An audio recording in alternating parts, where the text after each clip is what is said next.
It was a night like any other, the kind of deep, quiet darkness only found far from city lights. The air was cool, carrying the scent of damp earth and distant pine. I was out on my porch, just watching the stars, a ritual of solitude I cherished. The only sounds were the chirping of crickets and the rustle of leaves in a gentle breeze. Then, a flicker, not a shooting star, not a plane. It was too slow, too deliberate, moving across the vast canvas of the night sky. My breath hitched. It wasn't just moving, it was changing. A faint, pulsating glow, growing brighter with each passing moment. The silence of the countryside, once comforting, now felt heavy, pregnant with anticipation. My eyes were fixed, unable to look away. It descended, slowly at first, then with an unnerving acceleration. The glow intensified, casting an otherworldly light on the distant tree line. No sound. That was the most unsettling part. A massive object, moving with such speed, yet utterly silent. It defied everything I knew.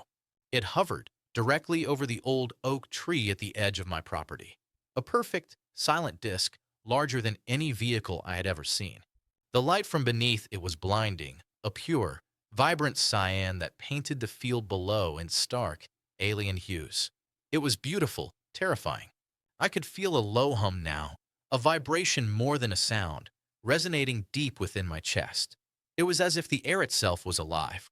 My heart pounded, a frantic drum against my ribs. Fear, yes, but also an overwhelming sense of wonder. This was real. This was happening.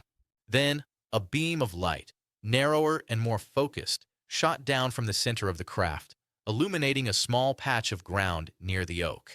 It wasn't harsh, but incredibly bright, almost inviting. I felt an inexplicable pull, a primal urge to step into that light. But I stayed rooted, a silent observer to an impossible spectacle. The air grew colder, a chill that wasn't from the night, but from the unknown. I strained my eyes, trying to discern any details within the craft, any sign of its occupants. But it was a seamless, dark form, a perfect enigma. The hum intensified, a deep, resonant thrum that vibrated through the very ground beneath my feet. It felt like a conversation without words.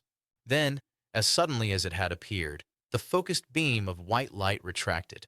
The intense cyan glow from the underside began to dim. The hum softened, receding into the background, replaced once more by the familiar sounds of the night. Crickets, wind, the distant hoot of an owl. It began to ascend, slowly at first, then picking up speed, a silent phantom rising back into the starry expanse. The light dwindled, becoming a mere speck, then vanishing entirely, leaving only the endless, silent stars behind. I stood there for a long time, shivering, though not from the cold. The air still felt charged, the silence profound. Had I imagined it? The rational part of my mind screamed yes, but my senses, my very soul, knew otherwise. The memory was too vivid, the feeling too real. The hum, the light, the sheer impossible presence of it all. It changed something in me, that night. The world no longer felt quite so ordinary, quite so predictable. I often returned to that spot, under the old oak tree, looking up at the stars, searching, wondering, what was it? Where did it come from?